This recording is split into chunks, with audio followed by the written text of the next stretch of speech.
Hello friends, time and work R S. Agarwal के part B से question हमने लिया है। ए किसी कार्य को 9 दिन में करता है और बी इसे 10 दिनों में करता है। सी 15 दिनों का टाइम लेता है। बी और सी ने मिलकर कार्य आरंभ किया, परंतु 2 दिन बाद काम छोड़ना पड़ा।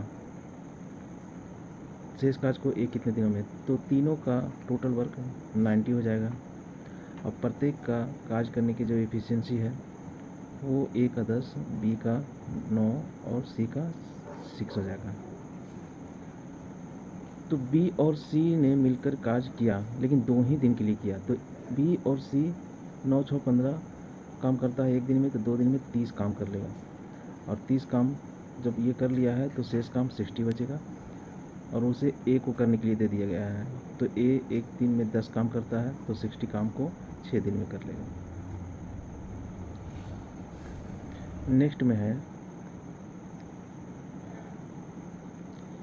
ए और बी मिलकर 30 दिन में कोई काम करता है और इन्होंने 10 दिन कार्य किया मिल करके। उसके बाद सी की सहायता से 10 दिन में कार्य समाप्त कर दिया। तो 10 दिनों का काम जो है वो 1/3 काम हो जाएगा ए और बी का। तो शेष काम जो बचा वो 2/3 काम बच गया। अब ए, बी और सी तीनों मिलकर शेष काम जो है वो 10 दिनों में समाप्त कर देते हैं। तो 2/3 भाग 10 दिन में कर सकता है, तो 1 भाग 15 दिनों में कर लेगा। तो तीनों ने 15 दिन का टाइम ले लिया। अब ये दोनों का टोटल एलसीएम ले लेंगे तो 30 हो जाता है, टोटल वर्क 30 हो जाएगा। तो ए प्लस बी का एफिशिएंसी 1 हो जाएगा और ए प्लस बी सी का 2 हो जाएगा। तो यहाँ पर आगे में दिया हुआ है कि बी का 3 दिन का कार्य है, सी के 2 दिन के कार्य के बराबर है। तो सबसे पहले यहाँ से सी का एफिशिएंसी निकल जाएगा। तो सी का एफिशिएंसी 1 हो जाएगा। एक काम प्रतिदिन के हिसाब से वो कर रहा है, तो 2 दिनों का काम सी के लिए जो है वो 2 दिन का हो जाएगा। तो यहाँ पर दिया हुआ है कि बी का 3 दिन का काम सी के 2 दिन के काम के बराबर है। इसका मतलब हुआ कि 3 दिन का काम 2 काम हुआ, तो एक दिन में 2/3 काम करेगा बी। तो बी का एफिशिएंसी भी निकल गया। तो यहाँ से ए का एफिशिएंसी निकाल लेंगे। तो ए प्लस बी का एफिशिएंसी 1 है, तो 1 में से 2/3 2/3 माइनस कर लेंगे तो 1/3 हो जाएगा। अब ए का एफिशिएंसी 1/3 हो गया, तो टोटल काम 30 का है, तो 30/1/3 यानी कि 90 दिन का में ये ए कर लेगा। नेक्स्ट में है कि ए 10 दिनों में कोई काम पूरा कर सकता है और बी उसे 20 दिनों में कर सकता है, परंतु काम समाप्त होने के 2 दिन पहले ए छोड़ा कर चला जाता है। तो दोनों का टोटल वर्क जो है वो 20 हो गया और एफिशिएंसी ए का 2 और बी का 1। तो 2 दिन पहले छोड़ कर चला गया, इसका मतलब कि 2 दिन अगर और रहता तो 4 काम और एक्स्ट्रा कर लेता, तो टोटल काम हो जाता 24। अब 24 टोटल काम होता तो एक दिन में 3 काम दोनों करते हैं, तो 24 काम है, 8 दिन का टाइम लग जाएगा। ए किसी कार्य को 30 दिन में पूरा कर सकता है, बी और सी 20 दिन में पूरा करते हैं। ए और बी ने मिलकर काम किया, 12 दिन में पूरे कार्य को 2/3 भाग पूरा कर लिया। शेष कार्य पूरा करने में सी कितना टाइम लेगा? तो ए 30 दिन का, बी प्लस सी 20 दिन का, और ए और बी ने 2/3 भाग जो है वो 12 दिन में पूरा करता है।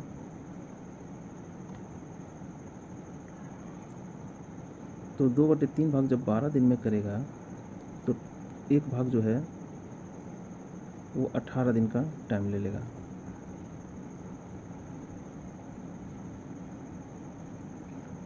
तो हम लिख सकते हैं कि ए और बी जो है वो टोटल पूरा काम 18 दिन में करते हैं। अब ये तीनों का एलसीएम ले लेंगे तो टोटल वर्क निकल जाएगा।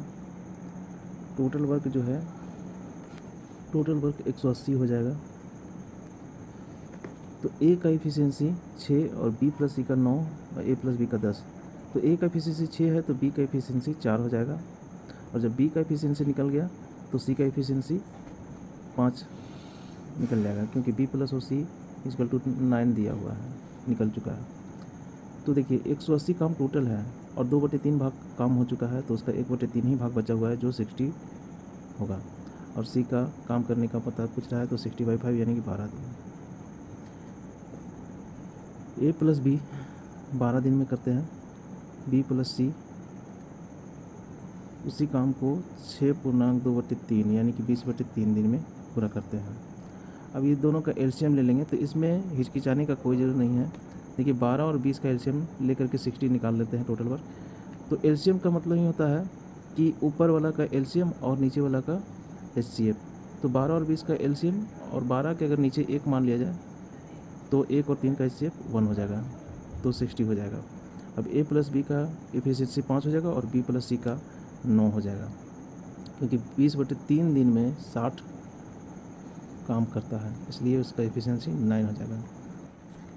ए ने 3 दिन, बी ने 4 दिन और सी ने 7 दिन कार्य किया है। मतलब ए और बी और सी 3 दिन तक तो तीनों ने काम किया। तो ए प्लस बी अगर 3 दिन का काम निकाल देते हैं तो 15 काम हो जाता है, और बचा बी का 1 दिन का कार्य। तो बी प्लस सी से 1 दिन का कार्य अगर बी का है तो 9 कार्य होता है, 9 काम होता है।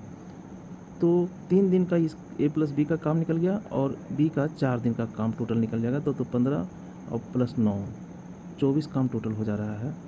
3 दिन का ए का और बी का 1 दिन का 24 काम, तो शेष बचा 36 काम। अब इसमें 1 दिन का काम सी कर चुका है, तो 7 दिन में समाप्त करता है, तो बचा उसके पास 6 ही दिन। तो 6 दिन में 36 काम कर रहा है, इसका मतलब एफिशिएंसी उसका सी का 6 हो जाएगा, यानी 6 काम प्रतिदिन के हिसाब से सी का एफिशिएंसी निकल गया। तो सी का एफिशिएंसी जब 6 है तो बी का एफिशिएंसी 9 - 6 मतलब 3 दिन आ जाएगा। तो बी का एफिशिएंसी 3 हो जाएगा और ए का एफिशिएंसी 2 हो जाएगा, क्योंकि ए प्लस बी 5 है और बी का 3 है, तो ए इक्वल टू 2। अब देखिए सबका एफिशिएंसी निकल गया, तो टोटल वर्क 60 में डिवाइड कर देंगे सबका, तो प्रत्येक का काज करने का टाइम निकल जाएगा। तो सी 10 दिन में हो जाएगा और बी से 20 डेज हो जाएगा और ए 60/2 यानी 30 डेज हो जाएगा।